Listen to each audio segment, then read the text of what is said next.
What's up, guys? Brian Speller from Bass Lives Matter here. I'm gonna take you through and show you how I attack submerged grass and hydrilla and milfoil and other grasses like that. That's the main stuff we have here in Lake Chickamauga.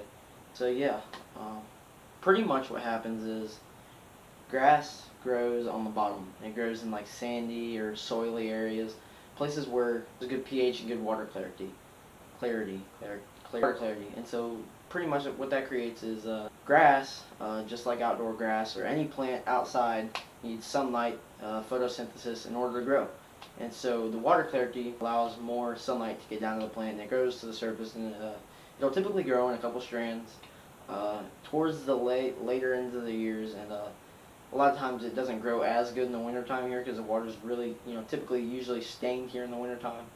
And so it doesn't grow as fast. This year we've had a really good grass grow, and so it's starting to mat in the back of the creeks, and pretty much I'll go over that in another video. But submerged grass, it's my favorite way to catch bass, and it's a good way to catch a lot of fish, and it's a good way to catch a really big bag of fish.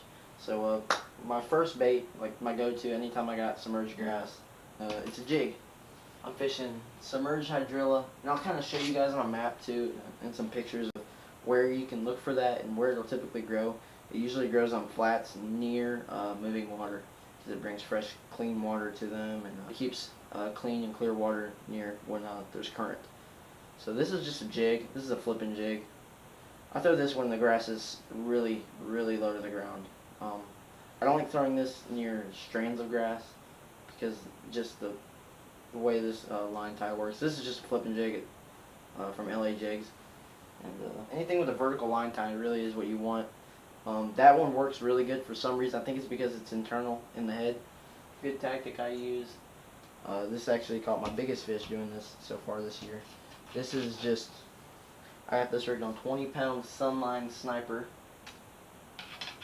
on a 7'6" medium heavy. You want the medium heavy as opposed to a heavy, just because it has more of a moderate bend, and it holds fish on there better. It doesn't tear a big old hole in their mouth. And so this is just a Gambler burner crawl. It's a half-ounce blue tungsten weight. Link to that will be in the description below. Blue is what I use, and it's what a lot of people use. It's a new tungsten company, but it's a great tungsten company. They super cheap, super affordable, great weights, and a choke flipping hook.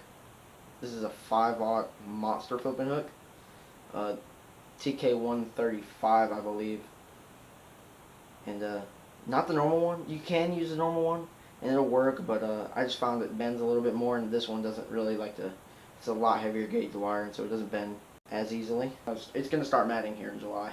This is my favorite way to catch them. It's essentially a punch rig, but you might know it as a slither rig. And what a slither rig is it's a punch skirt. You can see this is just a watermelon, green pumpkin punch skirt.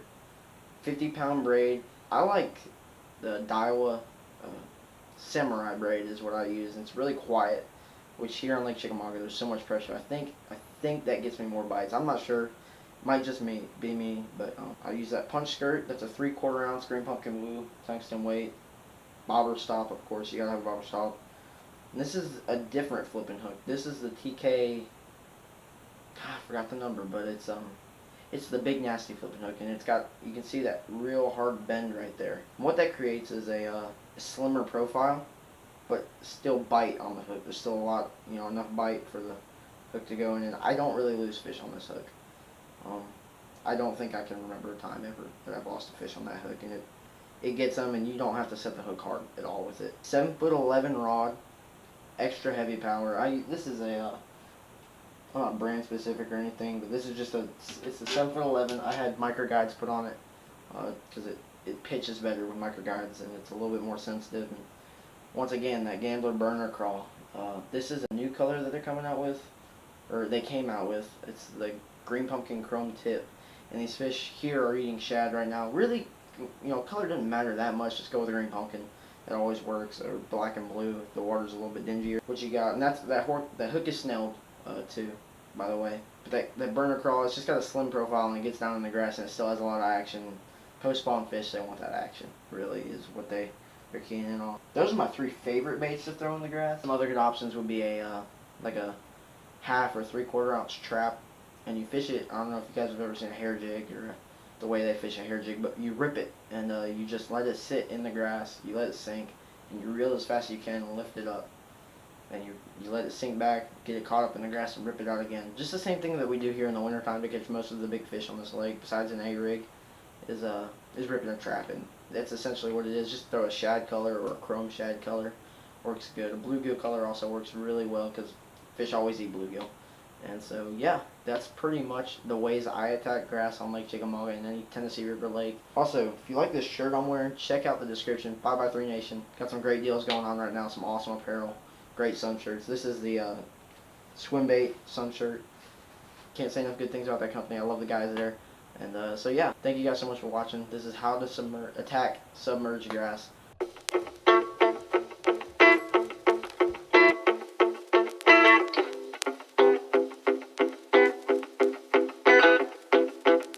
Versace.